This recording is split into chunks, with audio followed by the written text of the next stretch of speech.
Hello everybody, it's me the Boss Hog, and today I'd like to talk you through my wealth as of the end of September 2021. I do realise it's now the 10th of the month, but better late than never. Some interesting things happening last month, so let's have a look at it. Alright, so broadly speaking, it doesn't look great this month. Saying that, we are still running £3,500 ahead of where I expected us to be at the end of September. But worth noting, actually, that rather than messing around and getting things confused like I did a few months ago, I just literally took the numbers as they were today, even though some of the costs for October have already left our bank account, specifically our mortgage and our nursery fees, which together are like £2,600. So that is going to have an impact here, and ultimately it's going to be more positive next month. But again, I made some mistakes when I tried to frig it a couple of months ago that gave me a headache, so I just decided, you know what, whatever. It was slightly expected that we would have a bit of a fallback this month, even ignoring those things. That's mainly because I'm starting to build my side hustle playing poker, and my wife is also building her side hustle running a business. So it was expected. We are running pretty lean at the moment, and I'm trying to keep all things in balance. So definitely we are less far ahead than we were last month. Part of that is to be expected. Part of it is also because of timings. And actually, to be fair, our pensions, especially some of our investments, didn't really perform last month, especially if they had like weighting in tech stocks and or America. You know, the S&P 500 was down almost 5% last month, which had an impact in some of those things. So without further ado, anyway, let's have a look at that breakdown and see how it influenced my wealth. All right, so I guess I'll just go down this nice and quickly. Home equity continues to move in the right direction. I'm actually fairly pessimistic on this. I keep it very low, much lower than the average London rate. However, I do live in one of the cheapest parts of London, which may or may not be a good indicator for what the rest of London is doing. I am in the process of trying to arrange a couple of like viewings and getting the place costed, but I do believe that the home equity is fair, maybe even conservative. And home equity isn't just what we're paying toward our mortgage, which is definitely part of it, right? It's also the house growth as well. So it's those two things combined. So that's where that figure comes from, basically. It's roughly split, I would say, about 70% mortgage repayment and about 30% capital growth. Just to explain that, I have a London flat on a good commuter line or two, so that's part of that. Pension here, the breakdown of the pension looks a bit weird because I did some changes, but at a high level, pensions were tough this month, definitely. About 7 months ago, I made changes to both my wife and my pension to make them more risky, which I think in the long term is still absolutely fine. My wife's pension is like 5 out of 7. My pension is 4 out of 5, and my daughter's, I think, is also 4 out of 5 as well for her ISA down there.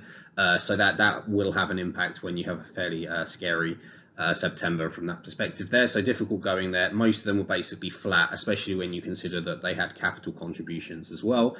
Our ISAs, however, did do pretty well, and I think here I'd probably deserve some credit. I massively outperformed the indexes last month, specifically the S&P 500, which, like I say, was down 5%. I managed 1% growth in September and definitely outperformed the market. I'll explain why in very shortly. Outside of that, though, yeah, my poker also went relatively well last month. Could have gone even better, but my final session was a bit rough. But anyway, added another 1,000 through my side hustle, basically. And again, I do play poker profitably. I go to make money rather than have fun. And we also had a big capital contribution as well to the non-ISA shares, which in fairness doesn't really alter our overall wealth, right? It would either be sitting in the bank account or sitting in this non-ISA account. But what it does is it changes what these graphs look like effectively. So again, in the long run, I think I picked up some relative bargains, but in the short term, it means that our other pot here looks quite red, but our investments are starting to look very good actually. So again, moving in the right direction, broadly speaking. All right, I made some visual changes mostly to this slide. The first thing I did is fixed it. I realized, and I don't know why it took me so long to realize, that the graph of our home value, even though I was reporting the right percentage, was less than a quarter, which, considering it's 31%, looked weird. So anyway, I fixed it. I think the minus and the fact that it was based on the original price that we paid, not the price today, was basically just messing it up. So like the slice was only coming out like 28%. And I think that the difference is basically the capital growth over the last couple of years. And by the way, you can see that we've only added about 3% across the last 5 years. And that's what I mean when I say like I'm relatively conservative with my estimates of our house price. But I would like to get an actual just to see where we are at. But again, this is moving very slowly, but again, in the right direction. I did have a chat with my bank a few months ago just to see what we could do in terms of equity release. So there are some options around that as well. If a good opportunity comes up from an investment, then it's a conversation between my wife and myself. So we'll see. But again, this is a relatively dull slide, but there are some just format and corrections on it that should now make it look a little bit better. So yeah, again, I'm happy with this. It's exactly as expected. All right, so first change this week. I started a new job about 3 months ago, and my new employer does also use Standard Life, as did my last employer. But what I've done is my last employer's pension, I basically consolidated it. So I used Nutmeg for my previous pensions and consolidated. So you'll see here basically there's a huge drop in my Standard Life and a large increase in my Nutmeg, and that's basically me transferring over my last employer's pension, which was about 34,000, I guess, when I made that. And then this 1,000 here is the first couple of months from my new employer's pension contribution and myself. So, you know, I contribute as well as they do, and then I get some tax advantages from doing so. Standard stuff if you're a UK taxpayer. And then my wife's also. So my wife does technically still have 2 pensions at the moment, one with Royal London and one with the People's Pension, but I'm having trouble getting access into the People's Pension, so I'm basically just grouping it at the moment into Royal London. The vast majority of it is still with Royal London. It's about 12,000, and the other 1,300 with the new one, so I will look to break that down. I'm just having weird IT issues at the moment. As I would say, though, that our pensions definitely underperformed. You know, my wife went up like, what's that, 175, 185 pounds. But you know, she contributed more than that in capital, and likewise as well, although mine went up or was flat basically, I also contributed a fairly significant amount. So basically our pensions went backwards in terms of investments, and they did, broadly speaking, follow the FTSE All-Share and the S&P, where they're like ETF funds, right? So they have a big weighting in that fit. So not hugely surprising in the medium to long term. I mean, I only started measuring 10 months ago. They're still outperforming my long-term averages, so that's fine. And my guidance for them is to grow by 6% a year. So they're still definitely running ahead of that. But September was rubbish. So that did have a pullback on our wealth overall.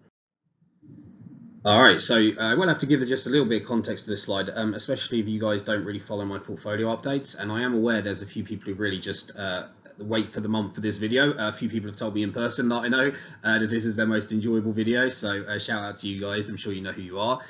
So I'll start with my ISA. You'll see here fairly modest movement. I mean, it's plus 700, so again, not bad considering September was a difficult month. I haven't been adding any capital into my ISA. It's now full for the year. I've added 20 grand already. I'm not allowed legally to add any more to that, so that's just pure growth, which is great. My wife's ISA I am adding £400 a week into, so there is definitely, you know, some contribution to that. However, the main reason for that jump, or at least, you know, 50% of the reason for that jump, is because our largest holding sits in her ISA. It's an American company called Huntsman Corporation, and basically the market caught up. Specifically, an activist investor took an 8% stake and said, you know, they just fundamentally believe it's undervalued. Which is great, and he caused the share price to go up like 20%, which when you have, you know, 1/7 of your portfolio in one company, feels really good. So that felt very satisfying for me, because like I said, I believed in that company for about 3 months and I never see it spoken about anywhere else. So it's kind of like my baby. So great. My daughter's ISA also struggled. You know, we add £100 capital per month into that. This is something she gets made aware of by 16 legally, but I'll tell her before that. And then she gets full access of it at 18. So it's basically our gift to her to hopefully go and be sensible with. We'll see how that goes. But you know, we added 100, but you can see here it only actually went up like 40 quid. So definitely went backwards as well. Now the non-ISA shares are worth talking about. I basically had a chat with my wife and we agreed to bring forward some investments between now and Christmas, where we would have put 5 grand into this account anyway, just, you know, £400 a week. But instead we put 5.2k of new capital in, and that was basically because I felt like there were some good opportunities in September. So my wife was kind enough to let me do that. And as a result of that, you know, it's gained, I think that's about £400 profit already. So I felt pretty good about doing that in honesty. So that's the reason for that jump. That account won't have any new capital until after Christmas.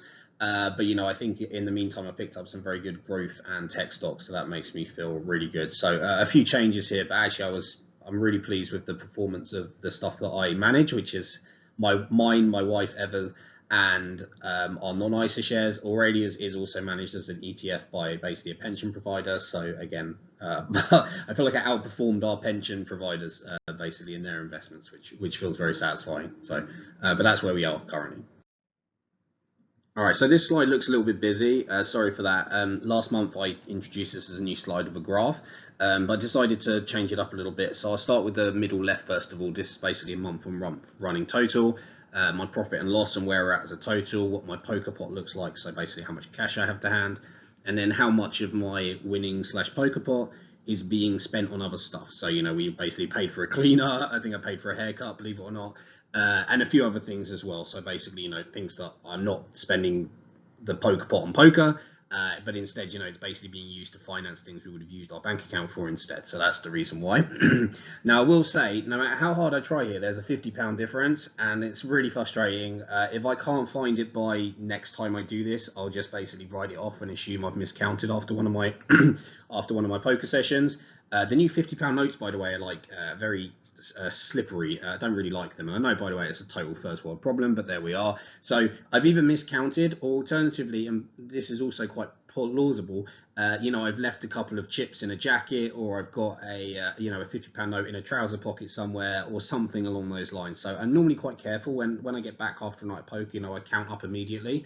But I was getting back at like 6-7 a.m. And it's definitely reasonable that I just miscounted or made a mistake somewhere. So there is a £50 misalignment here if anyone wants to check my maths. That's why. However, back to the month, it was nearly a really brilliant month. I was running well ahead. And then the last session here, I mean, I kind of opted into a high variance spot. Got my money in good, however, you know, 75% favourite and lost. Sometimes that happens. My luck over September in general had been running very fair. I got my money in consistently good and my luck held. It was just sod's law that, you know, it was like a £1,300 pot. So, you know, I win that and it's pretty transformative in terms of what the totals look like. But I lost it. I'd had a bunch of other, you know, 60 to 80% favourites that had held or, you know, overall had equaled out. And I was probably due that, to be perfectly frank. And in fairness, you know, if you look at my profit per hour here, this is pretty close to my long-term average, as you'll kind of see in a second. So it was okay. You know, you just have to take it on the chin sometimes. As long as you get your money in good playing poker, you're like, okay, whatever. So it is what it is ultimately. So pretty happy with how I played. Definitely not up to my best yet, but I think I give myself like B's in terms of my performance. And, you know, I kind of adapted my play. A couple of the sessions were very different. Like I had one session, I think it was on the 10th, where it was a pretty wild table, and I just like clammed right up and just, you know, like got my money in when I was a huge favorite against really reckless players. And then I think it was the 8th, it was like a really tight table, so I just decided to run with it, and I was just like firing crazy. Very high variance, a few spots in that as well. So I felt like I adapted well to different situations, which is something you need to do. So yeah, I only got to play 5 times. I had hoped to play more, but my daughter and wife came back from a holiday and I got sick. My daughter basically, you know, brought home a bug, and it took me about 2 weeks to shake a cold. So I was like, ugh. So fine, just the 5 sessions, but yeah, broadly happy with the direction. I think overall my luck was fair, and I played solidly, which is probably why it was about in line with my long-term average. It makes sense. Last table here. So I've been recording this. These are live poker sessions, to be clear. The first year is probably a better indication of the number of sessions I should be doing every year, like 1 to 2 a week. The second year, I had both, you know, a daughter, a very heavy pregnant wife before that, and COVID beginning. So, you know, things started to get locked down. And then the last year, likewise as well, you know, a very young daughter, wife going back to work, or, you know, us trying to help out, trying to be a modern man and all that stuff. And likewise COVID. You know, I did try playing in the casinos when they had like masks and screens, but it sucked. And to be fair, I don't think I played particularly well. So fine. So my new year is starting now. My year is October to September, just because that's when I started playing. And again, so I haven't had any sessions yet in October, but I hope to be playing a little bit more over the next year. I don't really have any firm financial targets here, and I don't want to put that pressure on myself. You know, but this is where I'm up to so far. So, you know, I've made 13 and a bit £1,000 profit, and that's across those 104 sessions. So broadly speaking, I make 26.5 quid an hour playing, and that's the kind of run rate I like to keep with, basically. So that's my performance. Yeah, I think that's all I can say for now. Let me know if this format works. I think it's okay. Maybe I won't always put this in here because it's, a once a year type of thing, really. But I think these top 2 tables would be useful. So anyway, that's where we're currently up to with the side hustling. All right, and last but not least, now, in fairness, some of these numbers look a bit wacky. The joint bank account especially is worth calling out. So not only do we bring forward that 5 and a bit grand that I mentioned, so that's going to have that. My wife also used another couple of thousand for her business, and there's now about 60% of the maximum money that we've agreed she can use. But it's starting to pick up customers, and actually, in my opinion, has a really great foundation for a business. So, I'm fully supportive, and hopefully that will come good. As well as these other costs leaving our account, etc., etc. Now 10 grand for us is only about 3 months worth of costs, so we do have to be a bit mindful here, and that's why I basically had to chat with my wife in advance just to make sure that we were comfortable, because the 20 grand is much closer to 6 months and slightly ahead of 6 months of costs. If that sounds like a lot, it probably is, but we're a young couple in London with mortgage and nursery and everything else, so it is just our run rate. Basically it's about 10 grand a quarter. And considering I'm still in my probation period, it's not without risk, right? So however, although we're running our accounts very very hard, I'm expecting that figure to gradually build up over the next few months. My side hustle should start to bring in money. My wife as well is already starting to bring in some money as well, so her net position is improving all the time. And again, things are generally moving in the right direction. So I'm not particularly concerned here. I'm just very mindful of the fact that this is where we are. And now it's an active target actually to get that number back up to 20, probably by the end of December is realistic. So that's the plan there. Everything else is moving in the right direction. Have an IOU here that I'm not expecting back potentially ever, but it is still there. I'll probably write off in a couple of years, but I'm hopeful that we'll get it. The bigger figure here with the minus, that comes due in about 2 years. So it's really just making sure that we have enough in our assets to be able to cover that, which we do very comfortably, and including now, if this money was needed, we could easily free up money to cover this from other assets, which is the main thing. So no concern there either in terms of that liability. But yeah, so I think that's okay. Let's move on and wrap everything up then. All right, so yeah, wrapping up, obviously no change between August and September, which at first looks very disappointing. But we're still 3.5 grand ahead of my targets, which are based on all the percentages that I sometimes talk about. So 8% in our investments, 6% in our pensions, 2% in our house price, and there's something else with 4% as well, which is all I based on long-term reasonable averages, and if anything, slightly prudent against those. So happy the fact that we're outperforming as far as I can see at the moment. And also, like I say, considering that we basically brought forward 2.5 grand's worth of cost into this month, I think really, although there was a fallback between August and September, we've probably gone from being something like 9,000 ahead to something like 6. So again, still okay and still relatively relaxed, and that's the way how I choose to think about it. So again, I think that's okay. Sorry this is a bit delayed, and like I say, I'm bringing in some costs from October, but that's the nature of life, unfortunately. Like I say, I've been a bit under the weather for several weeks. I'm only just starting to feel a bit better now. Hopefully this is interesting though, especially for those people who live vicariously through this or really look forward to the wealth specifically. I actually find this very rewarding and motivating. This is a plan that I've had for a year. I'm not really a planner, to be honest with you. I basically just wing it before I started taking all of this stuff seriously. So again, I'm really pleased that it's more or less looking how I'm expecting. The plan's reasonable as far as I can tell, and things are progressing more or less in line with expectations, with a few challenges on the way. So that's great. It's a bad plan that cannot be altered, as the saying goes. So I'm glad there's some resiliency in the plan, and/or we were outperforming or are capable of outperforming from other income streams and performances in stock management, etc. So yeah. I think that's it. I can't really say much more. Broadly happy, even though it looks bad, to still be on 280, but again, ahead of schedule, and I think there are very good reasons for it as well. So hopefully that makes sense. If that was interesting, like, comment, subscribe, all that other good stuff. Otherwise, thank you very much for watching. I've been the Boss Hog, and good luck with your wealth building. Bye for now.